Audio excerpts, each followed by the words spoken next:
It's late spring here in my garden, and it's the best time of year because all the David Austin roses have set their first blooms. There's beauty and fragrance everywhere.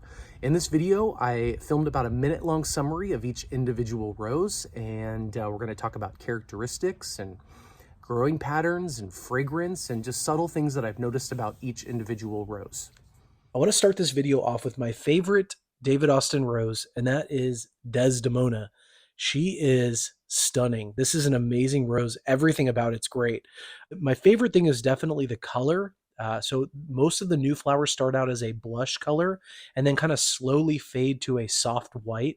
And the mixture of the two on the same plant are absolutely visually stunning to look at.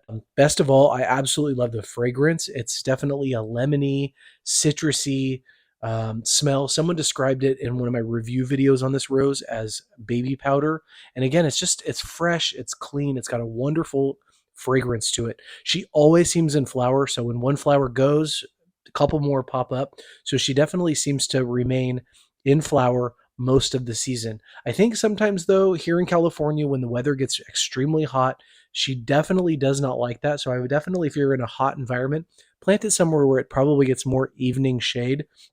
This plant grows great in a container.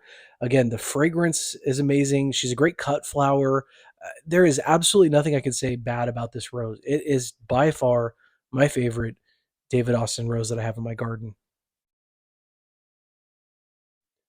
Now, this is Emily Bronte, and I have a little bit of a love-hate with her. I mean, I love pretty much everything about this rose, but I always look for fragrance, and this one, sadly, even though David Austin says that it's one of their best for fragrance, I can't find it. I mean, every once in a while during the morning or in the afternoon sun, I get a slight, very slight scent, but it's nothing to write home about, nothing exciting. But everything else she does amazingly. Like at the end of that stalk, look at there's 6 or 7 flowers. She vases really well. She's always in flower. On each stalk or each cane, there's very few thorns, if any. She lasts forever in a vase, so she has great vase life. But you're going to want to mix her in with other roses that have better fragrance because, like I said, she has little to no fragrance at all. But everything else I love about this rose, I mean, the coloring, like look at that. That is pinks and apricots and creams and whites. I mean, the coloring on this rose is absolutely stunning. She's always in flower. There's just so many things to love about this rose, but the lack of fragrance just kind of, just kind of disappoints me a little bit.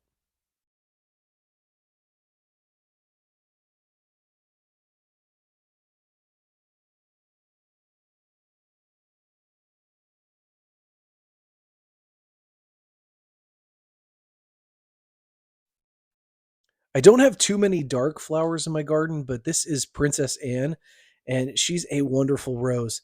Look at the center there of that flower. That is just ruffly goodness. I love that. The color is amazing on this rose. The one thing I would say is it's definitely a crimson dark pink color, and towards the tips, it slowly fades to kind of a magenta color. And as the flowers age, that magenta color kind of takes over, and the whole flower becomes a real soft glowing magenta color. Glowing is definitely the right way to phrase it as it ages. It has a glistening look to it. What's cool too is if you look at the bottom of each petal, there's a little bit of a yellow note to it, and that definitely stands out as each flower ages. Look at that one. See, you can see the yellowing pattern on it. But this rose is always in bloom. I mean, it constantly has flowers going. It does not stop blooming all summer. So this is a wonderful rose for flowering. There's a couple of things though you have to notate about it. It is not a great cut flower, and there's little to no fragrance on it at all. But overall, I mean, like look at that flower right there. That is absolutely stunning and definitely something that you're going to want in your garden. So again, I can't think of anything bad to say about this rose except for the lack of fragrance and the lack of a cut flower. But if you want a rose that's going to bloom its socks off, this is the one to put in your garden.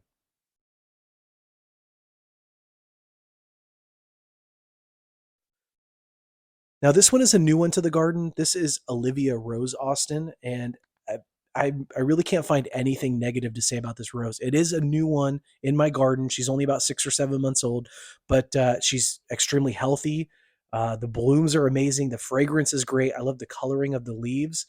She, again, has kind of a narrow, but yet you can tell tall growth pattern, which I really like, especially since this is planted in a narrow part of my garden. But overall, like I said, I can't find any flaw in this rose. In fact, many experts and people online feel like this is like David Austin's crown jewel. This is his best overall rose, and I can't imagine this not being. I was thinking about this the other day.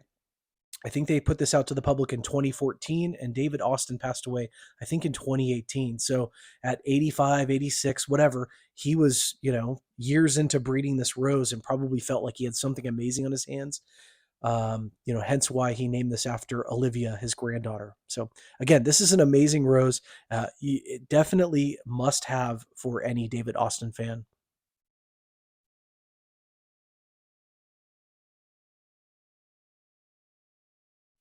This ruffled beauty here is Eustacia Vye, and look at that color. I mean, that pink, that apricot mixed together is absolutely stunning. She also kind of glistens in the sun, so it's a very beautiful contrast of that apricot and pink together.